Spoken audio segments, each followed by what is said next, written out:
Public morality देखिए, समझदार आदमी को किस किस चीज का भय होता है, और खुद को चेक करना, चेक कर लेना कभी। एक भय, जैसे Kabir Das, I believe the smartest person in the history of India is Kabir Das. I have not seen any person like him. देखा तो मैंने उनको भी नहीं है वैसे, लेकिन जितना मैंने पढ़ा उनके बारे में ना, कहीं आप सोचिए कि 600 साल का हूं मैं तो वो, लेकिन जब रहे होंगे मेरा ख्याल है कि उतना स्मार्ट आदमी हुआ नहीं इतिहास में कोई। इतना कॉन्फिडेंट आदमी पूरी हिस्ट्री में नहीं मिलता आपको। मतलब जो दिल्ली सल्तनत मुगल काल के बीच के पीरियड में, दिल्ली सल्तनत में बेसिकली जो अपने टाइम के राजा से भी पंगा मोल ले लेता हो सीधे। कहते हैं कि सिकंदर लोदी ने उसको 3 बार मरवाने की कोशिश की, 3 बार बच गए। पता नहीं कैसे बच्चे, मेरे ख्याल उनका अपना भी ग्रुप रहता होगा ठीक ठाक जो हेल्प करता होगा। He fought with everyone। कोई मौलवी आ जाए, पंडा आ जाए, सबकी ऐसी तैसी करते उसने आप अकेले, वो भी मिडिल एजेस में। यहाँ तो आज हिम्मत नहीं पड़े लोगों की। 21st सेंचुरी में चू करने में घबराहट होती है।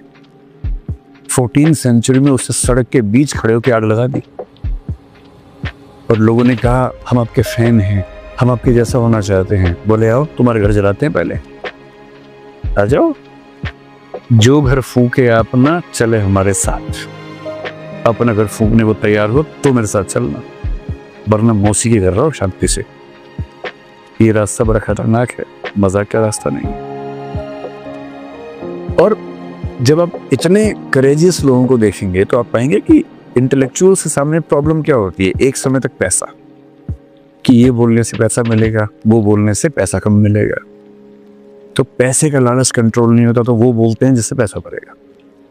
फिर क्या होता है, पॉलिटिक्स, कि ये पार्टी अच्छी है तो इसके फिल्म बोलो, यहाँ से कुछ मिल सकता है मुझे, पावर मिल सकती है, शायद कुछ बना देंगे मुझे, वहाँ वो सब नहीं मिलेगा। तो कभी पैसा कभी पावर किसी को अपनी ओर खींचती है। कुछ इंटेलेक्चुअल्स, कुछ आर्टिस्ट इन दोनों से बच जाते हैं। उनको ना पैसे से मतलब ना पावर से मतलब, भाड़ में जाए पैसा पावर। जो आखिरी खतरा होता है वो ये होता है कि मैं कुछ ऐसा बोलूं कि ज्यादा से ज्यादा लोग मेरा सम्मान करें, मुझे एक्सेप्ट करें, पब्लिक एक्सेप्टेड।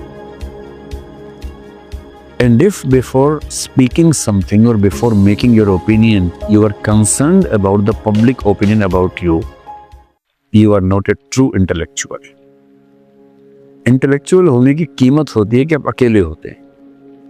कई बार पूरी सोसाइटी आपके खिलाफ खड़ी हो जाती है, but since they are not able to understand and you are the one who understands the things in totality, you should have the courage to speak what no one else will support. But you believe you are true, you are right, and you should be having the courage to speak that. और supreme court ने कहा, हम जानते हैं कि इस मामले में पूरी पब्लिक मोरालिटी एक तरफ खड़ी हुई है। सारे धर्म इकट्ठे हुए थे, मैंने बताया ना, इस मामले में सारे धर्मों के मुखिया पहुंचे सुप्रीम कोर्ट, और साथ साथ जज बोले ये हम क्या देख रहे हैं पहली बार, अब सब एक साथ आए हैं और हाथ में तलवार भाला कुछ नहीं आपके हाथ। बोले नहीं, हम सब एक हैं, आज हम सब एक हैं, इनको बस ठीक करना है। ये जो है ना, ये ठीक लोग नहीं है, ये होमोसेक्सुअल्स हैं, समाज खराब कर देंगे हमारा।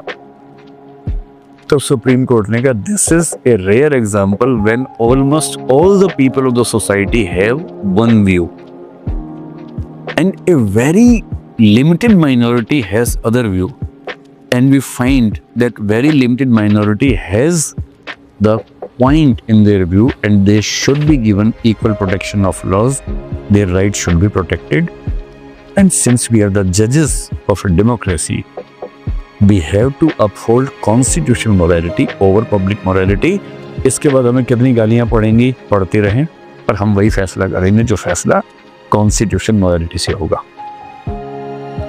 इसलिए एक स्ट्रॉन्ग सुप्रीम कोर्ट जरूरी होता है देश में। स्ट्रॉन्ग सुप्रीम कोर्ट ना हो तो मेजोरिटेरियनिज्म कहां से कहां पहुंचा देगा चीजों का आपको अंदाजा नहीं है, ऐसी की तैसी हो जाएगी। डेमोक्रेसी का आखिरी खतरा होता है dictatorship of the majority. If A party has the majority, if it has been able to have the votes of majority and the guarantee that they will again have the votes of majority, and they become communal, they go against other minorities or other sections of society. If we don't have a strong Supreme Court, no one can stop from the country moving into dictatorship of the majority. And majoritarianism is not democracy. Democracy means every individual has the dignity to live, be it minority, be it majority. और इसलिए कहते हैं कि अब नेता किसी party के होंगे, पर मुख्यमंत्री या प्रधानमंत्री देश के हैं या राज्य के हैं, किसी समुदाय के नहीं है, किसी कम्युनिटी के नहीं है। और अगर कोई मुख्यमंत्री या प्रधानमंत्री तय कर ले कि मैं तो एक समुदाय का ही हूँ, तो कोई तो हो उसको टाइट करने के लिए। इंग्लैंड में कोई टाइट नहीं कर सकता। अमेरिका और भारत ठीक है इस मामले में कि सुप्रीम कोर्ट दजा बैठे टाइट करने के लिए। इंग्लैंड का तो हाल ये है कि पार्लियामेंट के बारे में कहते हैं, the parliament of Britain can not do only one thing, it can not make a male female and a female a male, everything else it can do, क्योंकि पार्लियामेंट्री सुप्रीमेसी वाली कंट्री है और हम बैलेंस ऑफ पावर वाले हैं। सो constitutional morality जब भी आपसे पूछे, अब रेफरेंसेस के तौर पे इन केसेस का जिक्र करें, and this is something great about our country.